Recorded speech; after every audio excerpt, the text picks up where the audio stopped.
What's going on, guys? It is Bucky and welcome to your 20-second C++ tutorial. And in this tutorial I'm going to be talking to you guys about a different kind of loop than the while loop. This is called the for loop. Now if you guys remember, a while loop was basically something that took a bit of code and ran it over and over and over again. This isn't only for while loop, but all loops do the exact same thing. They take a bit of code and they run it over and over and over again. The only difference is different loops, you have to set them up in different kinds of ways. So anyways, I already told you guys how to build a while loop. Simple enough. So now let's go ahead and take a look at the syntax for a for loop. And the first thing you need is the word for. Now after this you add parentheses. Now inside your parentheses, your for loop requires three pieces of information: a starting value, an ending value, and how much do you want to increment it by. For example, if we started at 10 and we ended at 20 and we wanted to increment it by 2, it would be 10, 12, 14, 16, 18, 20. So let's go ahead and build a simple loop that starts at 1, ends at 10, and it increments by 1. Pretty much 1 to 10, counting by ones. So the first thing we need is to initialize a variable. So int x equals 1. Now every piece of information you separate it with a semicolon. Now after this, it's pretty much the same as the test in the while loop. How long do you want to let your loop run? Well, let our loop run as long as x is less than 10. So it's going to go from 1 to 9 because remember, when it gets to 10, 10 is not less than 10. So it's going to go 1, 2, 3, 4, 5, 6, 7, 8, 9. But how does it know to go one at a time instead of two at a time or five at a time? Well, that's that last piece of information that this loop needs. X plus plus, and if you remember from the last tutorial, this means add 1 to x every time. You can also do x plus equals 1, but x plus plus is a lot easier. It saves you one character and, only two different characters. But anyways, I'm rambling. Enough of me talking.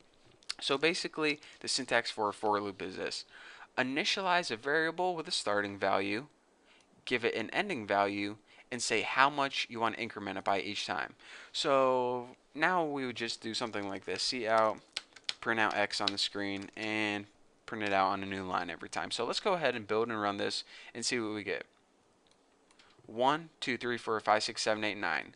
So we started at 1, and we ran the loop the whole time as long as x was less than 10. So that's why 10 isn't printed out, because 10 is not less than 10, but all these values are. And since we wrote x plus plus, it went by 1 each time. 1, 2, 3, 4, 5. Kept adding 1 until we got to 9. So now, let me go ahead and show you different, we'll just add some different values so you guys can clearly see.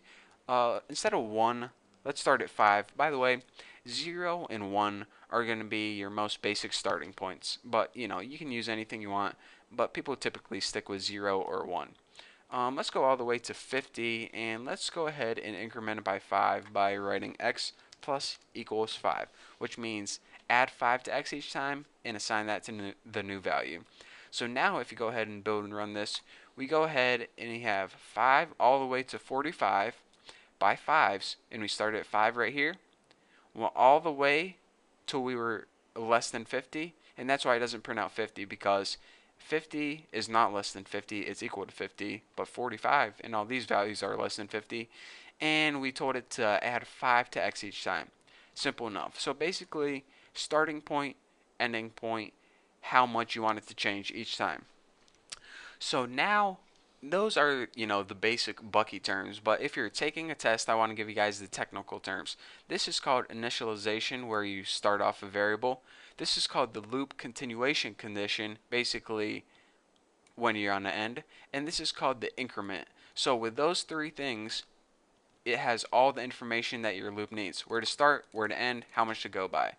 So this is a really basic example of the for loop. All we did is print out numbers, and we didn't really do anything useful except learn the for loop. So in the next tutorial, I'm going to be showing you guys an example of why the for loop, it's basically this. I'm going to show you guys the for loop in a cool program, and I'm going to show you guys how it's going to be used to do stuff like calculate how much money you can make in the stock market. So if you don't know what I'm talking about yet, just check out my next tutorial, because it's going to be awesome, and we're going to be building a super cool program. So thank you guys for watching. Don't forget to subscribe, and I'll see you guys next video.